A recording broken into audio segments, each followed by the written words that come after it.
Shalom, everyone, and welcome to our Shabbat night lesson. We are in lesson 18 of 52 lessons that will get us through the first 5 books of the Bible in 1 year. I want to thank you all so very much for joining me on our lesson for tonight. We have an exciting lesson for each and every one that joins us on tonight.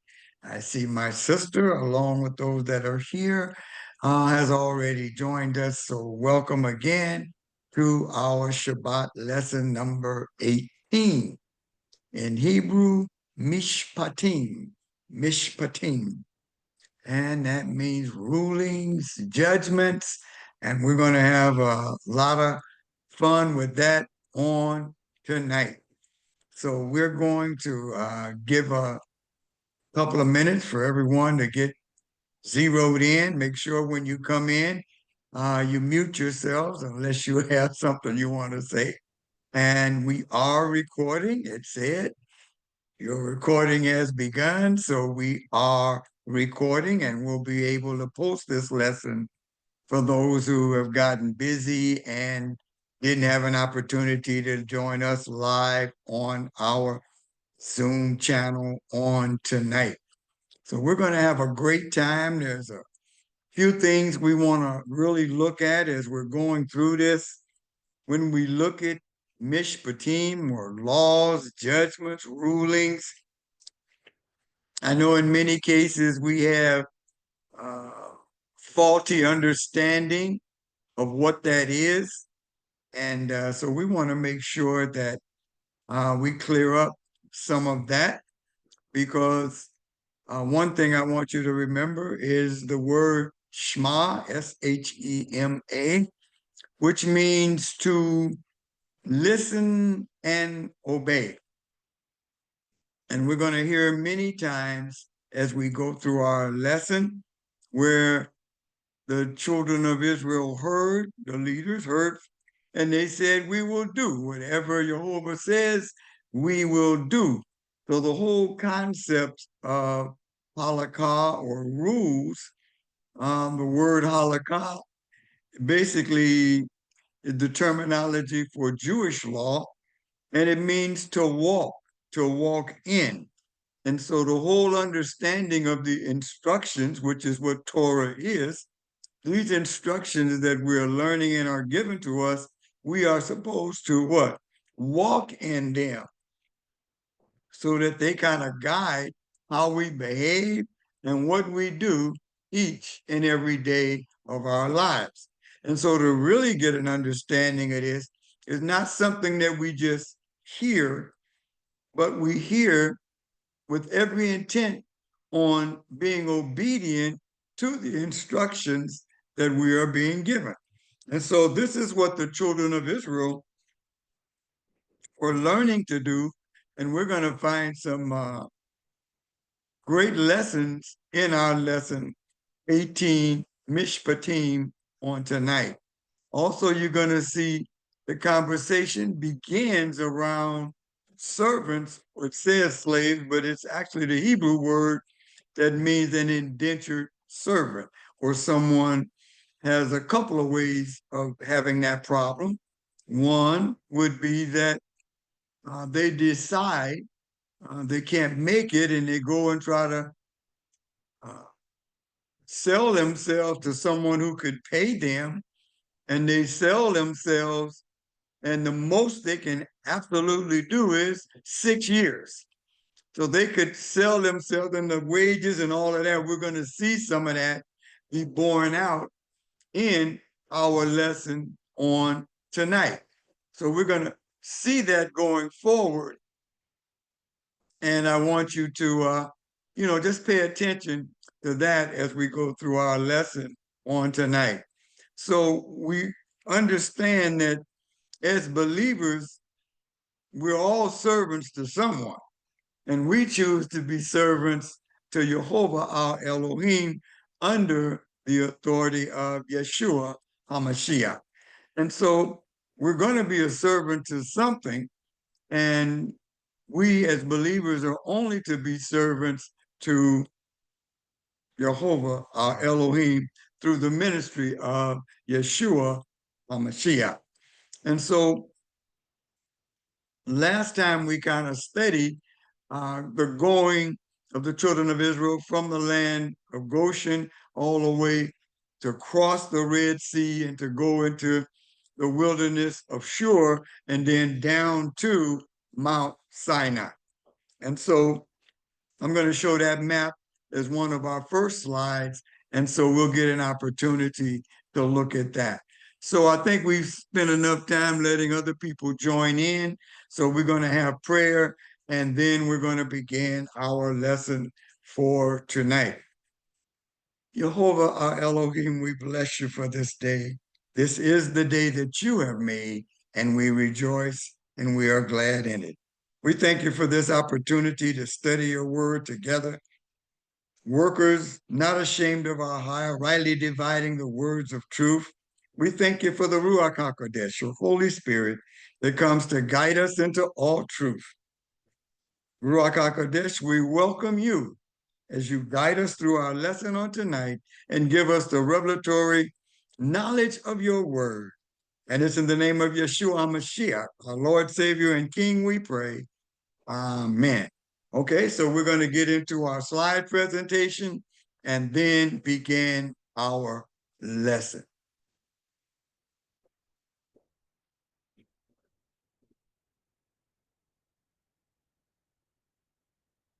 All right, we're just about ready. Okay, just about ready. All right, so now we get into our slide presentation and we will begin our lesson. All right, so our first slide, of course, is our opening slide that's going to deal with which lesson we're in, which is 18. The word in Hebrew is Mishpatim. It means judgments, and it's from Exodus 21 and 1 to Exodus 24 and 18. This is February 28th, 2025, and this is the end of our Black History Month. So we're in lesson 18 of the 52 lessons that will get us through the Torah in 1 year. I sent you an outline, and in your outline, you're going to see where we're going today. We're going to start in the first part of our session as we're going to discuss some of the rules or judgments or what we would call laws that pertain to a servant. A servant, or in some Bibles it'll say slaves, but it's more in line with what an indentured servant would be, because this person is basically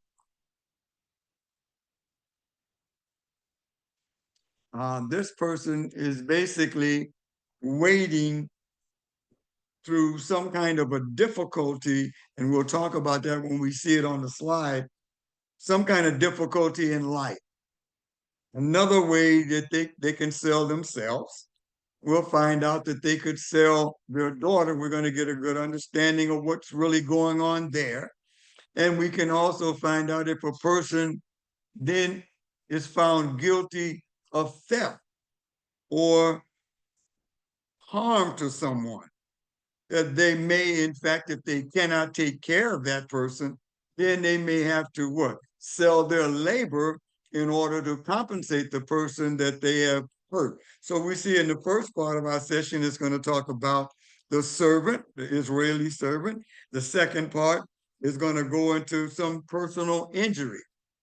The third part of our session is going to talk about the liabilities that a person incurs, because all this is a community kind of an event. Remember, they're going to go to the judges, which are the leaders, to adjudicate these matters. The fourth part of our session on tonight is going to be along the lines of how to properly respond to leadership and also one's mother and father. Fifth part of our lesson is going to introduce us to what is called in Hebrew the Shemitah, or the sabbatical year. So a person can only be punished for 6 years, and the 7th year, they're automatically free as relating to any kind of a judgment against them. And then we'll get into in the 6th part of our lesson, where they're going to be told that there is an angel that's going to guide them to the promised land from, remember, they're going from Mount Sinai. So this is where they are located, and this is some of the information that Moses is going to go up and secure. In our 7th section, he's going to be told to come up, bring some leaders with him, but only he can go the furthest, and they will be given these instructions. So it doesn't really follow necessarily that sequence, because some of the information he's given is what we're talking about today, which is the Mishpatim, or the judgments. Basically, it is understood that there are like 613, and of those, we're going to deal with like 53 or 54 today. And that's basically comes where Jehovah says, do or don't do. And those then become what we call a mitzvah, or a command. So let's get into our lesson. I'm going to bring up the map, and then I hope those that were trying to get in can get in. Now it's, okay, how can I let them in? It says people enter the waiting room. Okay, I want them to come in.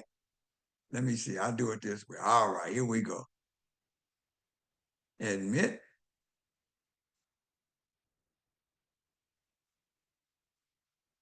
All right, I guess that's everybody. I got it. Okay, so now I think I got everybody in. All right. I got to remember that, how to bring people in, because it tells me they're in. They want to come in, but remember I have to let them. So anyway, in our map, we're going to see where we started out in Ramesses, and they went from there along the Red Sea, and from there they crossed over into the wilderness of Shur and went all the way down here to Mount Sinai, or Sinai, as we say in English. So this is where they are, the children of Israel are, as they've been given what they've heard the voice of Jehovah. They heard the 10 commands, which were spoken and they could all hear. And they've asked Moses to intercede now on their behalf in terms of further instructions. So you hear, because we feel like if we hear, they said, we will perish, because the mountain was, there was an earthquake, and there was fire and lightning and thunder, the blowing of the shofar. People said, we can't handle all of that. So you go and speak with Jehovah, and then we will in fact obey everything that he will command us. And so this is where our lesson is going tonight. Now they've heard the 10 rules, the 10 commandments, as we say, and they've been given, Moses has been given further instructions as he keeps hearing and going and coming and going and coming back to the people. He's hearing these rules and regulations so he can explain to them what the 10 words are insinuating that they have heard. Now, most scholars will, especially Hebrew scholars, will let you know that they heard more than just 10 words, but they decided that they wanted to do more. So let me go and see what this chat is. Oh, okay, I did. Okay, I did let him in. So I had a message to let him in, and I believe I did. Okay, so with that, let's get into our word for tonight, and we'll go line upon line, precept upon precept, and give you some commentary as we go through. So we're going to go to our next slide, which is the first part of our session. It'll go from Exodus 21, verses 1 through 19. So Exodus 21, we're going to be verses 1 through 19. So we're going to have at least 2 slides for this session. These are the rulings or judgments. This is the word Mishpatim. Mishpatim.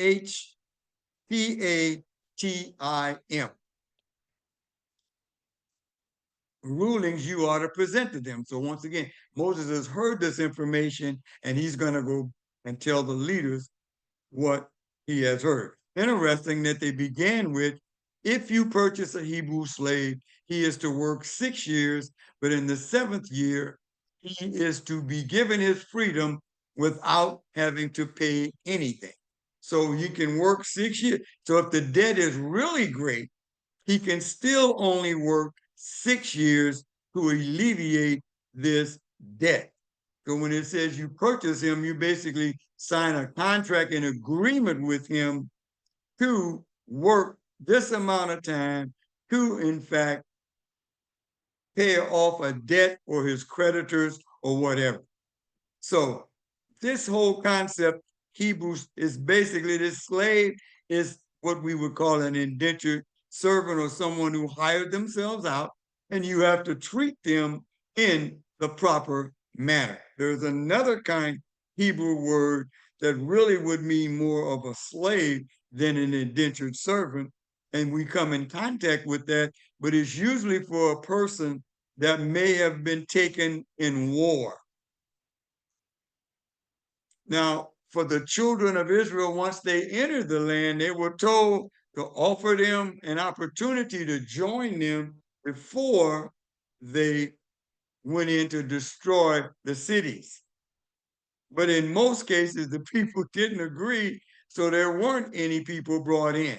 But in time, they began to disobey and really began to have difficulties because of their disobedience. And we're going to see some of that in the explanation that Moses gives them concerning these rulings that they are to obey. He still hasn't gone up to the mountain to get the 2 tablets where the finger of Jehovah will write these words to explain these things that they're going through.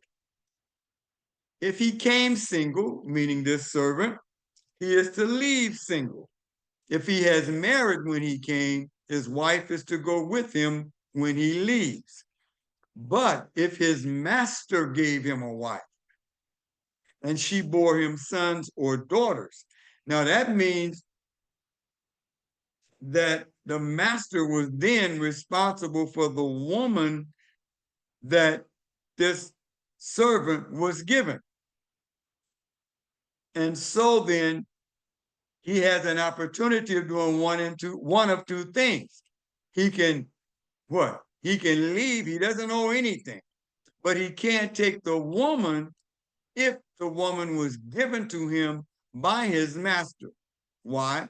Because then her children will belong to her master and he will leave by himself. He's given an opportunity. However, if he decides, nevertheless, if the slave or the servant declares, I love my master, my wife, and my children, so I don't want to go free, then his master is to bring him before Elohim. This word Elohim, even though we know it means God or symbolic of creator, but it also could mean judges. And so we see in one of the Psalms where David speaks of the judges as Elohim or God. And there at the door or doorpost, his master is to pierce his ear with an awl, and the man will be his slave forever, or his servant, really, for life. Now, you decide your time is up. You worked off your debt. You decide, I don't want to go. I love this woman. You're not letting her go with me, so I want to stay. Well, in order to do that, he has to go before the judges and say this is something he willingly wants to do, and he's willing to stay and work and be a part of that family for life. Verse 7, If a man sells his daughter as a slave, he is not to go free like the men slave. So in other words, he's basically giving her as a servant, but with other intention involved. Because we're going to see a little bit later why that is. He goes, she's not like the men slave. If her master married her, so in other words, he decides, I want to marry her. And then he says, but he decides she no longer pleases him, then he is to allow her to be redeemed. In other words, purchased away from him. He is not allowed to sell her to a foreign people because he has treated her unfairly. So now you understand that he wanted her as a servant, but has decided to make her his wife. So he doesn't want her anymore, but look what Jehovah says he has to do. If he has her marry his son, then he is to treat her like a daughter. If he marries another wife, he is not to reduce her food, clothing, or marital rights. If he fails to provide her with these three things, she is to be given her freedom without having to pay anything. So it's a whole different concern because most likely, if she is going to marry her, then whatever the debt was that she purchased her for, which is what she's working off, then he's going to give a dowry to take care of any debt. And if he decides, this is not working out, I don't want her anymore, he doesn't get that back. And we'll see as we go into our second slide.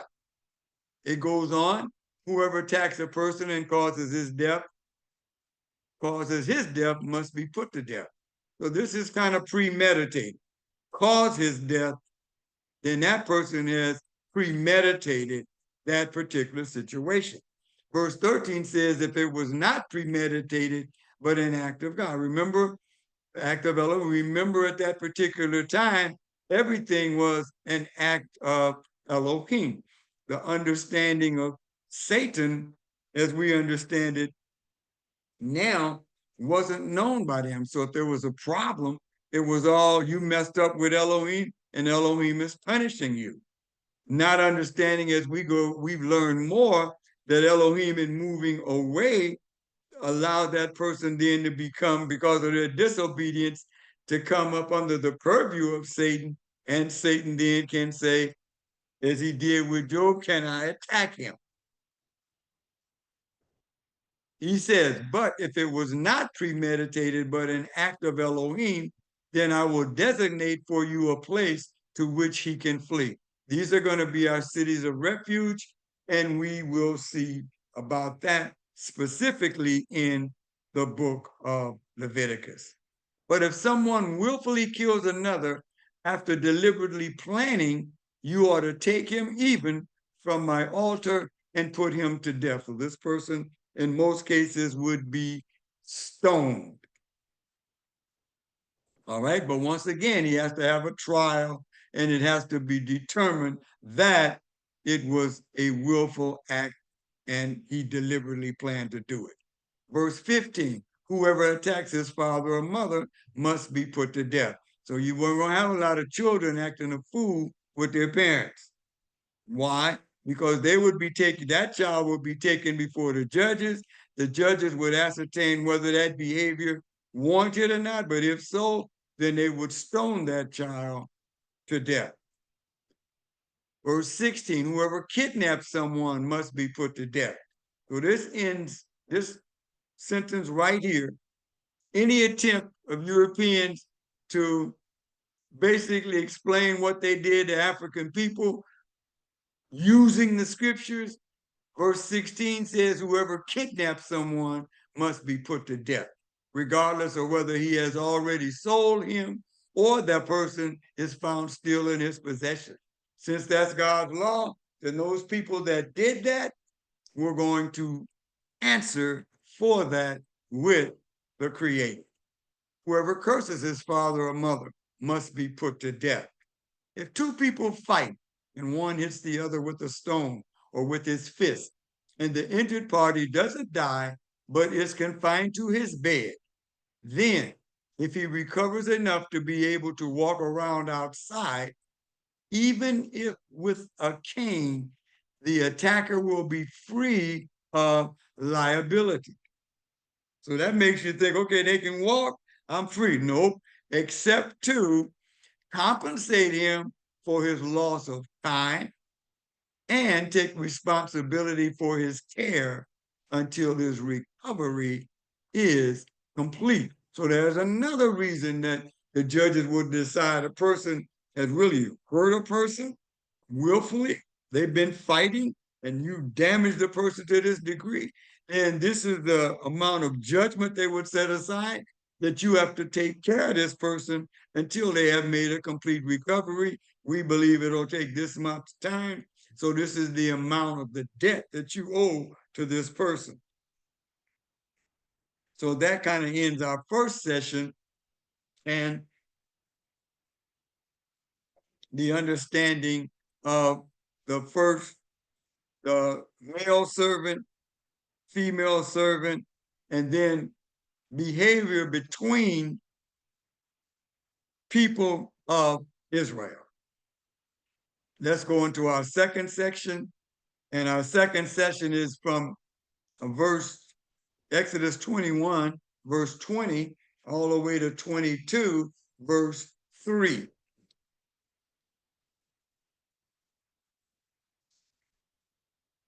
As we read. So we're going to have a couple of slides for this session. If a person beats his male or female slave, once again, I should have just took that out and put servant with the stick so severely that he dies, he is to be punished. Except that if the slave lives for a day or two, he is not to be punished since the slave is his property. Well, once again, it sounds like this situation is being handled very lackadaisically, but remember, whenever that happens, they're going to go before a council. And so maybe the slave wasn't really hurt. Maybe it was a fight. Maybe the slave attacked him. So there's other things to be considered, and there's room made for that in these rulings. The Mishpatim. 22, if people are fighting with each other and happen to hurt a pregnant woman so badly that her unborn child dies, then even if no harm follows, he must be fined. He must pay the amount set by the woman's husband and confirmed by judges. So there is an amount. If this woman, when it says the unborn child dies, or she miscarriage, okay, if she miscarriage, which would be a better way of saying that, then she's not injured in any other way, but there is a fine levied on that person that caused that, and that person must either pay that or work it off. But if any harm follows, then you ought to give life for life. As we go through this, we're going to explain a little bit what that means. You ought to give life for life. Eye for eye, tooth for tooth, hand for hand, foot for foot, burn for burn, wound for wound, and bruise for bruise. So all of this is going to be done by the judges. And basically, it kind of rounding up everything, you knock somebody's tooth out, then there's a cost for that. You put someone's eye out, there's a cost for that. If you murder, there is a cost for that, along with stoning. So all of these things, you burn someone. So you're not going to brand anybody or anything else. Why? Because there's a wound to that. And for doing that, there's a penalty. So this is all based on servanthood and not slavery as we understand it in 2025 terms. Let's go on. Verse 26, if a person hits his male or female slave's eye and destroys it, he must let him go free in compensation for his eye. So whatever that debt was, it's been paid. And if some money is still owed, then the person who did that then would have to pay that debt off, because that person is no longer have to compensate for what this person has done for him. That fine goes to that person, and he has to take care of that. If he knocks out a female slave's tooth, he must let him go free in compensation for his tooth. Same thing. Verse 28, if an ox gores a man or woman to death, the ox is to be stoned and its flesh not eaten. But the owner of the ox will have no further liability. That's an accident, right? However, if the ox was in the habit of it, maybe that ox did it once before. The owner was warned but did not confine it, so that it ended up killing a man or a woman. Then the ox is to be stoned, and its owner too is to be put to death. So now this person knew this animal was crazy and didn't tie it up or kill it. He didn't do any of that. Then not only will the ox be stoned, but the judges will rule that the person who owned the animal is so negligent that they should be put to death. However, a ransom may be imposed on him, and the death penalty will be commuted if he pays the amount imposed. So the judges can also rule that there is an amount to the death. So they have the leeway to do that. And the amount is, what is that man? How old is? There's a whole lot involved in that. How old is he? How much was the value of that man in terms of labor for however many years he had left? Then all that can be imposed upon that particular individual. And we complete the second part of our session, verses 30, 20, all the way, 31, all the way to 22:3. Verse 31, all the way, 21, 31, all the way to 22:3. I don't know why I put 21 there. If the ox gores a son or daughter, the same rules apply. If the ox gores a male or female slave, its owner must give their master 12 ounces of silver, and the ox is to be stoned to death. If someone removes the cover from a cistern or digs one and fails to cover it, or you dig in a pit and an ox or donkey falls in, the owner of the cistern must make good the loss by compensating the animal's owner. But the dead animal will be his. So he can cut the animal up and use it to feed dogs and things like that. But he's going to do what? He's going to compensate the value of the animal. So there was compensation and value placed on animals, peoples, adults, children. Everything had a value placed upon it by the judges based on rules that they're going to be given by Moshe from Jehovah the Creator. If one person's ox hurts another's so that it dies, they are to sell the live ox and divide the revenue from the sale. And they are also to divide the dead animal. In that situation, that animal is not taboo. They can cut it up and share it. But if it is known that the ox was in the habit of goring in the past and the owner did not confine it, he must pay ox for ox, but the dead animal will be his. So in other words, he's going to compensate by giving an ox about the same age to that person, and then he's free to slaughter that animal and take care of it. If someone steals an ox or a sheep, now we're getting into theft. Verse 37, an ox or sheep and slaughters or sells it, he is to pay 5 oxen for an ox and 4 sheep for a sheep.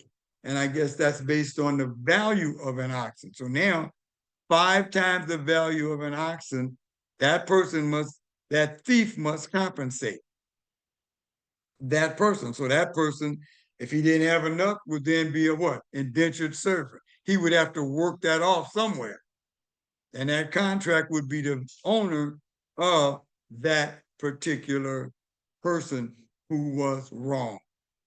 Chapter 22, verse 1, or 2, depending upon which translation you have. If a thief caught in the act of breaking in is beaten to death, it is not murder. If somebody break in your house, then what happens to them is what they get for breaking in, unless it happens after sunrise, in which case it is. So now you're supposed to take care of the person, but not kill him. Didn't say nothing about break his leg or something like that, but you're not supposed to render him dead because why? You can see there was no light in many cases. So you didn't know what that person was doing, what weapon they had, or anything else. You took your sword out, you hacked them, then that was it. But if that was daylight when the person could be seen, then you had to act in a different manner. A thief must make restitution. So if he has nothing, he himself is to be sold to make good the loss from the theft. So that's what we mean about a person being a thief and then being given a fine, and the amount of that fine and the compensation, he has 6 years to pay that off. If what he stole is found alive in his possession, he is to pay double, no matter whether it is an ox, a donkey, or a sheep. So now a value is placed on that animal, and you're going to give that animal back, and you're going to pay double. So you're going to work off that other animal. And so these are the rulings of our second part, which are like personal injury, punishments for that, and setting of compensation, which we call by a different name today, as a person does break, you sue someone, then that person has to what? Compensate if they lose. Well, this person would go before judges as well. The case would be heard, and the judges would then make that decision. So with that, we're going to get into our third session, which are going to talk about in a community, you ask somebody to hold something for you or do something of that type. And that'll be our third session. After that, we will see if we have any questions before we go into our next session. All right, so we're going to be in Exodus chapter 22, verses 4 through 26.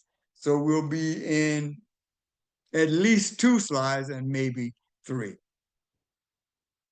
As we continue with these Mishpatim, if a person causes a field or vineyard to be grazed over or lets his animal loose to graze in someone else's field, he is to make restitution from the best produce of his own field and vineyard. So you let your animal go over in somebody else's field and graze, then you have to compensate that person from the what?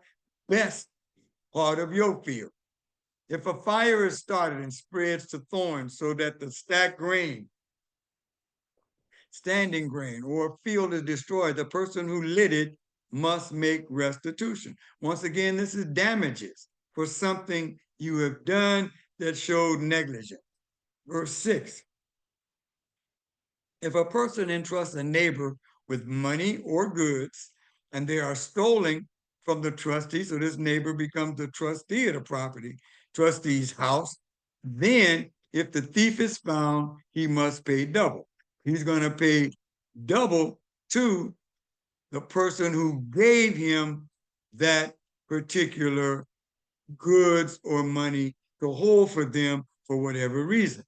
But if the thief is not found, then the trustee must state before Elohim, remember that's the judges, that he did not take the person's goods himself.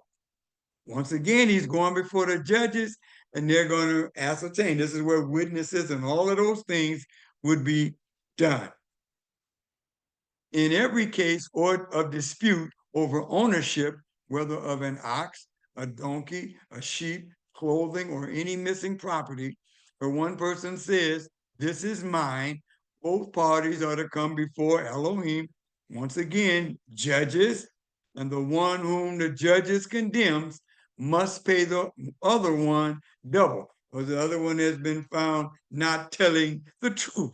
And so the penalty for not telling the truth, you pay double. And once again, it's values that are established even before the case has gone before the judges. They understand what values are going to be set on animals and persons. Verse 9, if a person trusts a neighbor to look after a donkey, ox, sheep, or any animal, and it dies, is injured, or is driven away unseen, then the neighbor's oath before Jehovah that he has not taken the goods will settle the matter between them. The owner is to accept it without the neighbors making restitution. So, once again, the court is still going to hear this, and this is the judgment. And if the judgment is made, then both parties have to accept what the judgment says. Verse 11, but if it was stolen from the neighbor, he must make restitution to the owner. If it was torn to pieces by an animal, the neighbor must bring it as evidence, and then he doesn't need to make good the loss. Some wild animal, lion or something like that, broke into the property, that owner's field, and kill the animal. Then if he brings the skin and all of that left of the animal to the person, then the matter is settled. But once again, it's going to be settled by the judges. And these people both must accept what has been said. We go on. Verse 13, going from 13 to 26, so we will complete our third session and then look for questions. If someone borrows something from his neighbor and it gets injured or dies with the owner not present, he must make restitution. All right, you go, well, that makes sense. You borrow something, you got to pay it. You borrowed it, now make good. If the owner was present, he need not make good the loss. If the owner hired it out, the loss is covered by the hiring fee. So if the owner is working there and is giving this man this while they're working together, then he doesn't have to pay that person. The whatever that was broken and is no longer any good, then he has to compensate, but the hiring fee should take care of that.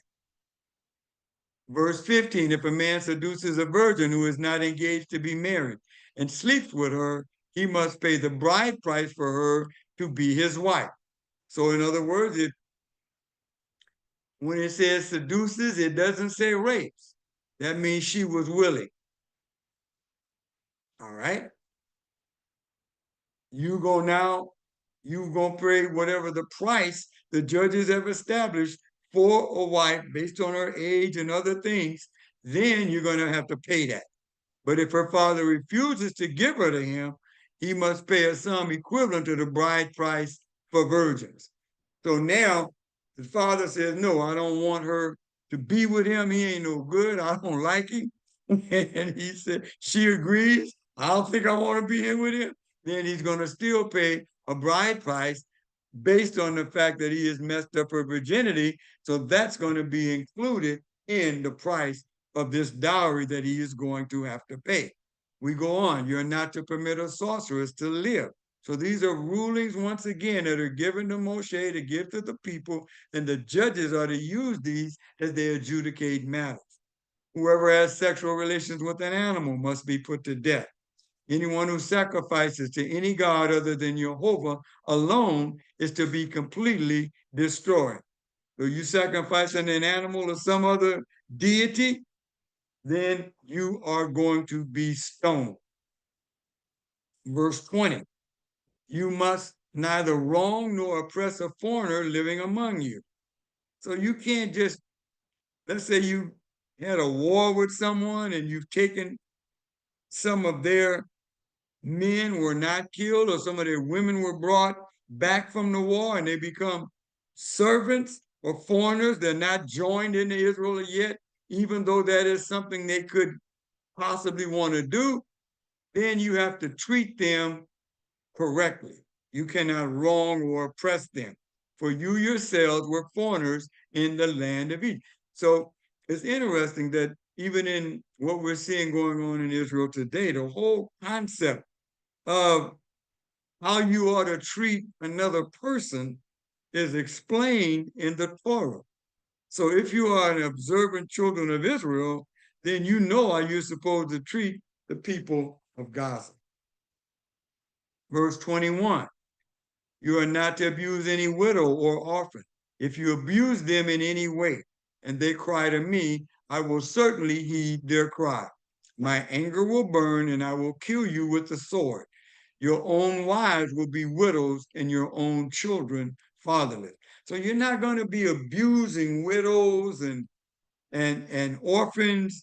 You're going to treat them with dignity and respect. And if you don't, Jehovah has said, I'm going to bring death to you by the sword. So other nations will come in, something's going to happen to you, and you won't live a full life. Verse 24, if you loan money to one of my people who is poor, you are not to deal with him as would a creditor. You are not to charge him interest. So if you give them money, if you loan them money, you cannot charge, then this is basically a citizen of the country. If they are of the children of Israel, you cannot charge them interest. You loan them some money because the reason they need the money is maybe they made some mistakes or whatever they did, they got to pay you back, but now with interest. We see Yeshua use verse 25 in one of his basic parables that he talked about in the New Testament. If you take your neighbor's coat as collateral, you ought to restore it to him by sundown. Well, basically, that person would use that outer covering to sleep under. So you had to give it back to him. And he goes on to say, because it is his only garment. He needs it to wrap his body. What else does he have in which to sleep? Moreover, if he cries out to me, I will listen because I am compassionate. So one of the rules the judges are always supposed to deal with is compassion. So you don't just be a harsh judge or something like that. Yeshua talked about them judges too. But these rules explain how the judges are to adjudicate matters whereby there are rulings that they are to use in their judgments. With that, we're going to go back to we have one chat, so we want to see what that is.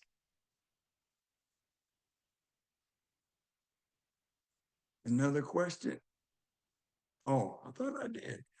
Let me get out of that. All right, so that's not a question. All right, so we're going to go on.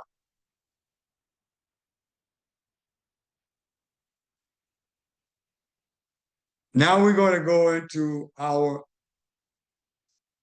fourth session.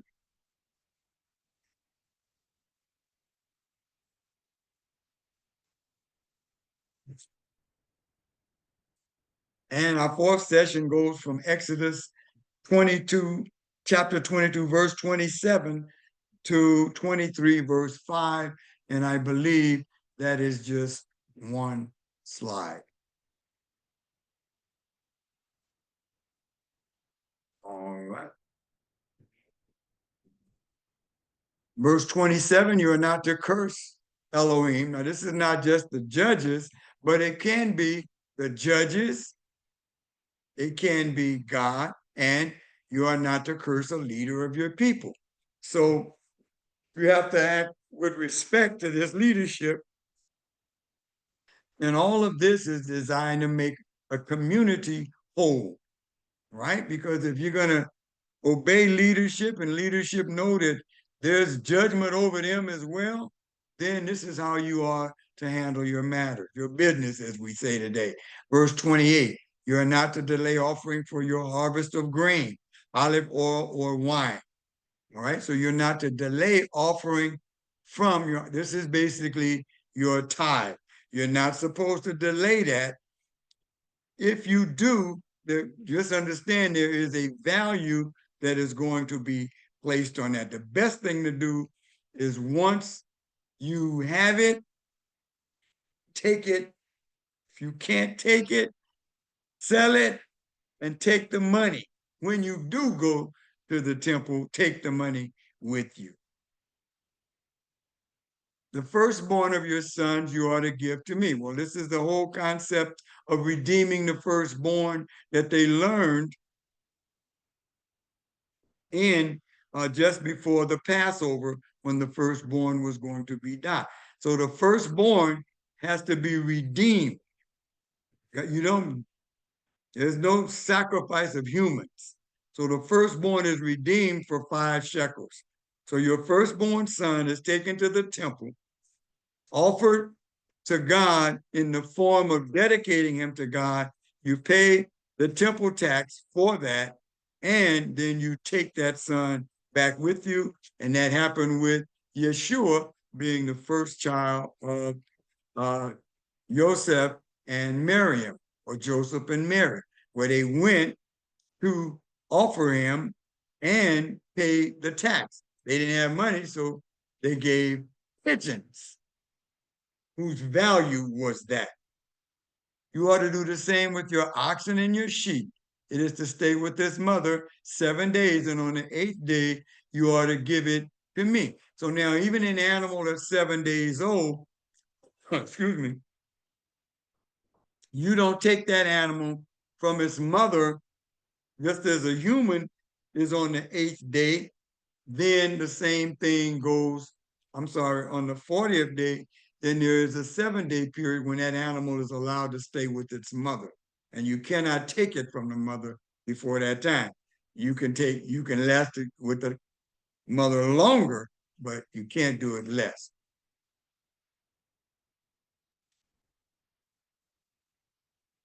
We go on, verse 30, you ought to be my specially separated people, or my holy people. Therefore, you are not to eat any flesh torn by wild animals in the countryside. Rather, throw it out for the dog. Well, it's the same thing if your animal was killed, then you can use that food for dogs or other animals of that type. Verse 23, chapter 23, verse 1. You are not to repeat false rumors. That's the do not lie. Do not join hands with the wicked by offering perjured testimony. We see a lot of that in 2025, where a person will just lie.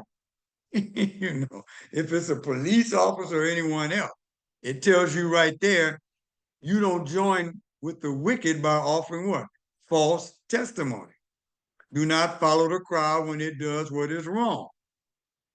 So you can't say, the devil made me do it. You're going to still be punished. And don't allow the popular view to sway you into offering testimony for any cause if the effect will be to pervert justice. So Jehovah is setting up rules and rulings so that these people adjudicate matters fairly at all times.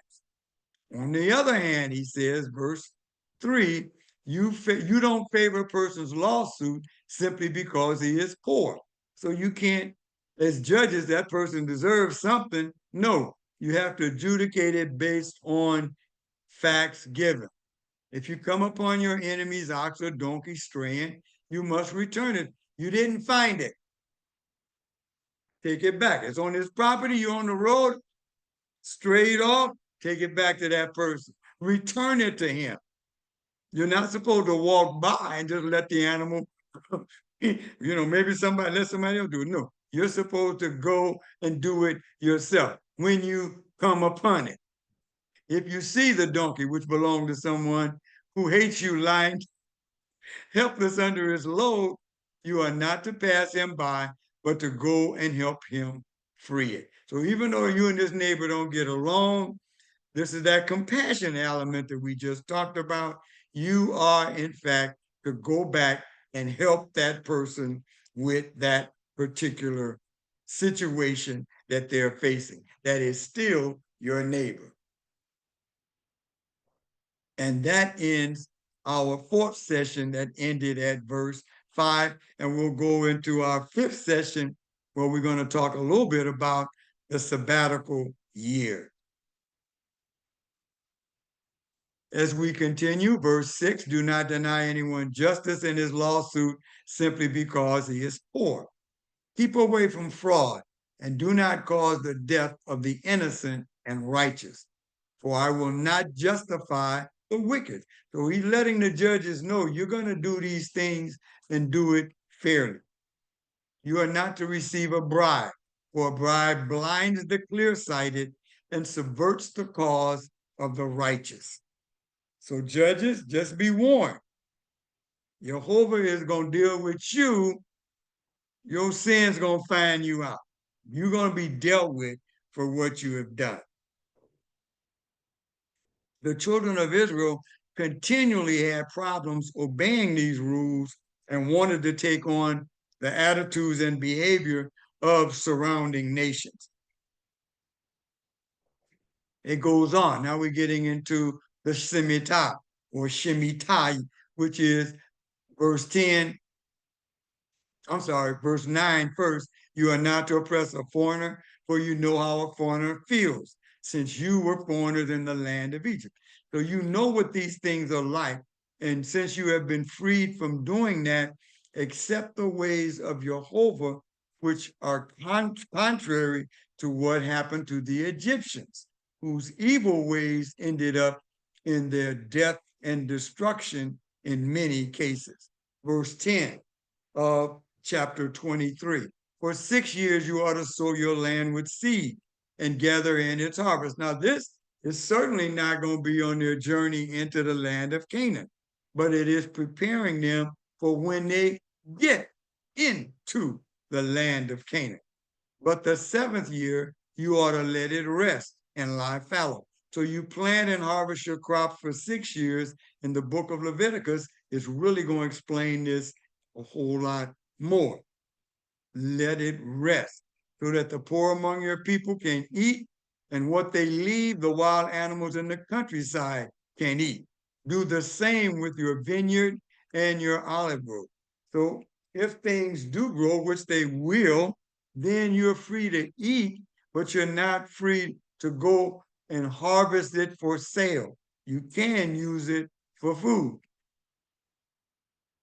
We go on, verse 12, for 6 days you are to work, but on the 7th day you are to rest. That's the Shabbat, so that your ox and your donkey can rest, and your slave girl's son and the foreigner can be renewed. So everyone, you're not to work anybody. You can't say, I got a business, come work my business for me. No, that foreigner and that person that's working in your business, even though they don't believe in what you believe in, close the business. That's what you're supposed to do. You're not supposed to work that business and not hire someone to come in and work so that you can make money. No, that is a day of rest and is dedicated to the Creator. And so you're supposed to now make sure anyone doesn't work on the Sabbath, as it is your responsibility before Jehovah to make sure that doesn't happen.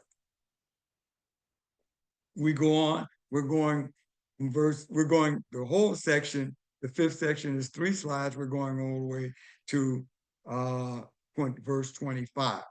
In verse 13, pay attention to everything I have said to you.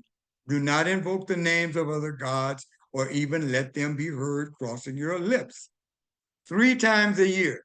This is something very interesting, that Jehovah is preparing them with this information for more information that he's going to give them later.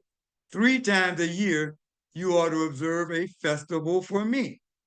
Keep the festivals of Matzah, which is right after Passover, the 7 days, for 7 days, as I ordered you. You ought to eat matzah at the time determined in the month of Aviv, being the 1st month. Aviv being the day that the barley begins to break through. For it was in that month that you left Egypt. No one is to appear before me empty-handed. We highlight that because there's no reason, if you're growing or whatever you're doing, to go before the Creator empty-handed, as if you have nothing. There are animals you can catch, a pigeon, bring that in for sacrifice. So you don't ever want to present yourself before the Creator and you have nothing, because you're not being honest. You have something. Verse 16, next, the festival of harvest, the first fruits of your efforts. That's Shavuot, sowing in the field. And the last, the festival of ingathering. That's going to be Sukkot, which this Shavuot is in the summer, usually the month of June. Sukkot, September, October, which is in the last harvest.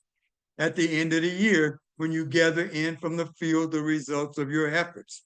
3 times a year, all your men are to appear before the Lord Jehovah.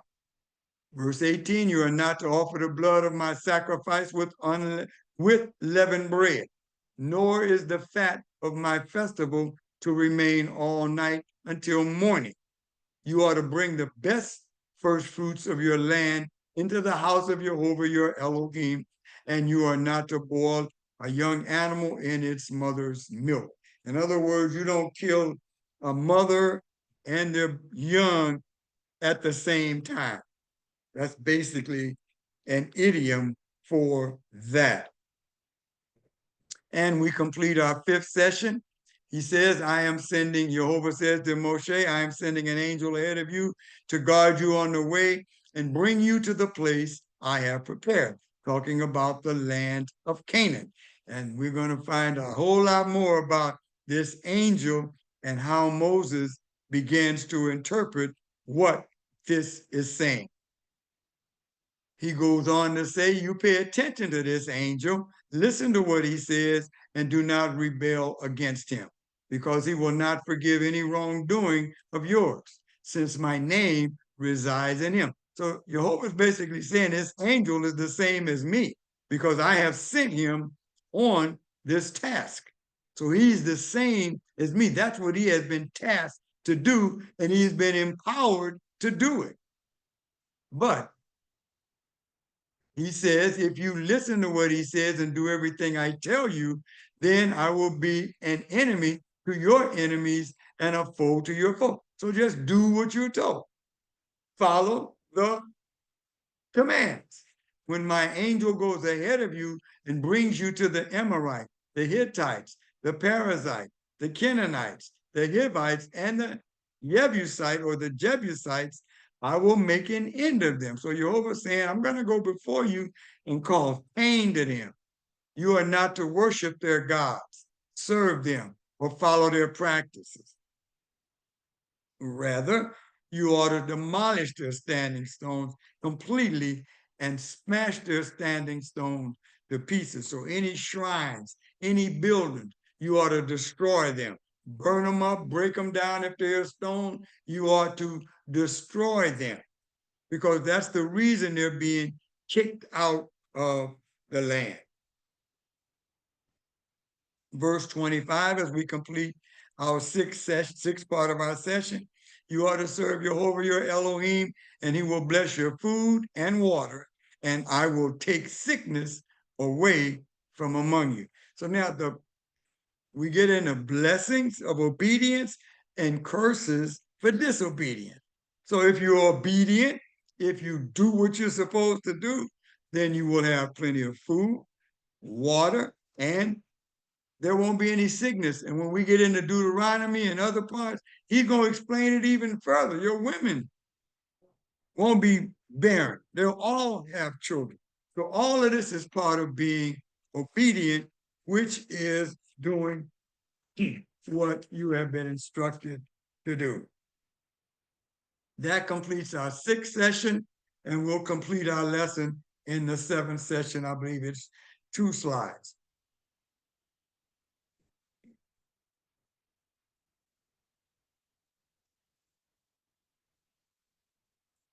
And my screen is messed up, so I got to get to the slide now, so I can see that top line.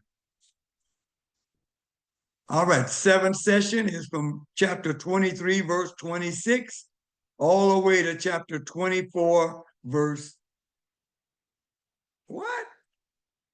It should be verse 18, not 4. It should be verse 18. Ah, man, I would have it. I'm tripping on that.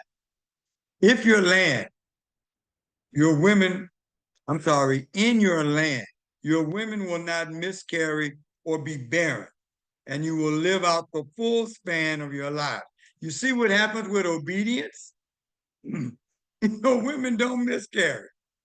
They won't be barren, and you will live out the full span of your life. And we're going to find out that that's basically, at that particular point in time, was like 70 years. You can live longer, but you will live that amount of time. He goes on in verse 27. He says, I will send terror of me ahead of you, throwing into confusion all the people to whom you come, and I will make all your enemies turn their backs on you. I will send hornets ahead of you to drive out the Hivites, Canaanites, Hittites from before you. So these people that are presently occupying the land, judgment has already been rendered. So Jehovah said, I'm going to go in front of them and bring terror of you to them. And I'm also going to use animals and nature to bring them to their knees. He goes on in verse 29. I will not drive them out from before you in 1 year, which would cause the land to become desolate and the wild animals too many for you. In other words, you're not strong enough for that to transpire. So it's going to be a process. That's the way our lives are, is a process. So we just know that Jehovah is in control, and I'm going to speak to that at the close of our lesson today on some notes that I took from this study. He goes on to say, I will set boundaries from the Sea of Sup to the Sea of the Philistines and from the desert to the Euphrates River. So the original amount of land the children of Israel were to have were to go from the Red Sea all the way up to the Euphrates River and all the way over to the what we call the Mediterranean Sea. For I will hand the inhabitants of the land over to you, and you will drive them out from before you, your land. You will not, you are, verse 32, you are not to make a covenant with them or with their gods. They are not to live in your land. Otherwise, they will make you sin against me by ensnaring you to serve their gods. To Moshe, Jehovah said, come up to Jehovah, you, Aaron, Nadab, Abihu, and 70 of the elders. So this is Aaron, 2 of his sons, and 70 elders, the leaders of Israel. You're going to prostrate yourselves at a distance while Moshe alone approaches Jehovah. The others are not to approach, and the people are not to go up with him. Moshe came and told the people everything Jehovah had said, including all the rulings, and the people answered with one voice, we will obey every word Jehovah has spoken. So once again, we hear the Shema, which means Deuteronomy 6:4. Hear, O Israel, the Lord our Elohim is one, and I will love the Lord. So it says that Shema, or listen with the intent on being obedient. And what they are saying is, we will obey every word Jehovah has spoken. So we're accepting these aspects of this understanding of this covenant that we have made. We are accepting that. And they're getting more information as Moshe continually goes and speaks with Jehovah. But now Jehovah has said, bring Aaron and some elders, bring them part of the way with you. Moshe wrote, this is important for us to understand. This is why we call it what? The Torah instructions. Why? Because Moshe wrote down all the words of Jehovah. So what we are reading, even though it's in English, it's a translation of the Hebrew from which Moshe originally wrote down. And these scrolls were continually copied and made copies of, and we're going to see in Deuteronomy, before Moses leaves the people, he is going to give each one of the tribes a scroll of the first five, what we call the first 5 books, or the complete Torah. So this part, we say, Moshe wrote down all the words of Jehovah, right? Then he gets up early in the morning, built an altar of stone, and at the base of the mountain, and set upright 12 stones to represent the 12 tribes of Israel. He sent the young men of the people of Israel to offer burnt offerings and sacrifice peace offerings of oxen to Jehovah. So at this particular point in time, the priesthood is still what?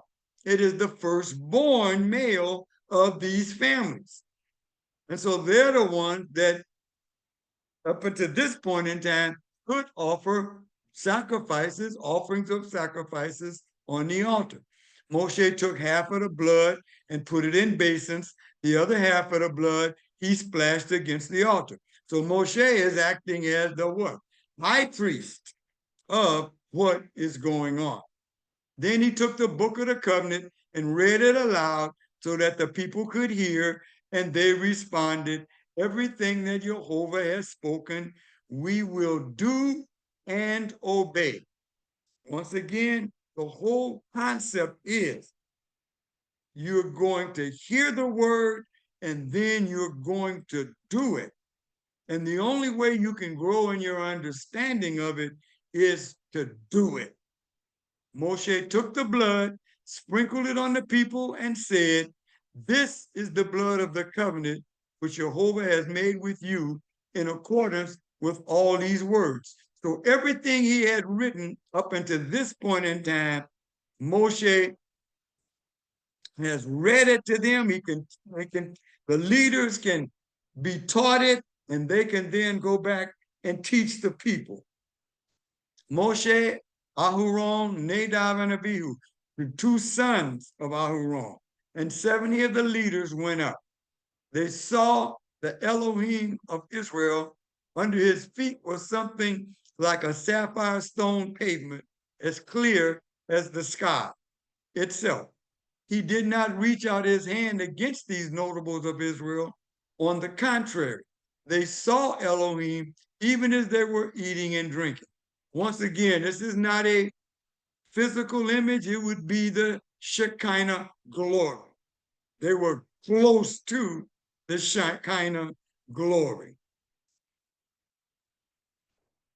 And the ground up under the glory shined like sapphire stone.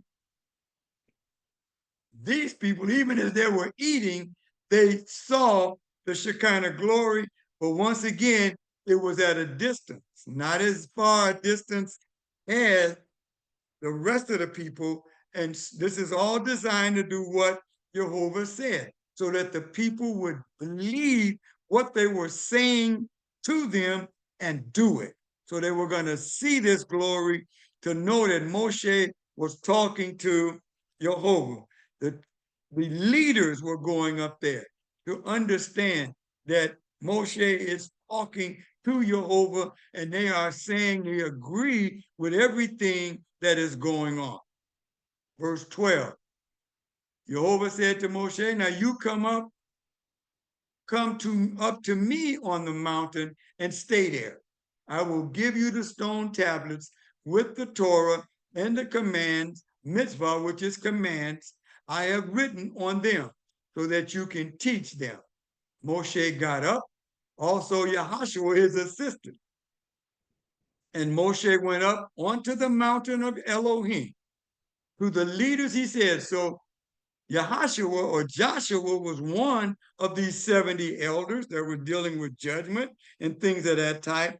And Moshe told him he could even go further up the mountain under the instructions of Jehovah, because Moshe don't know it at the time, but Yahashua is going to be, or Joshua is going to be the one that's going to take them into the land at the time that they go into the land. To the leaders, he said, stay here for us until we come back to you. See, Aaron and Hur are with you. Whoever has a problem should turn to them.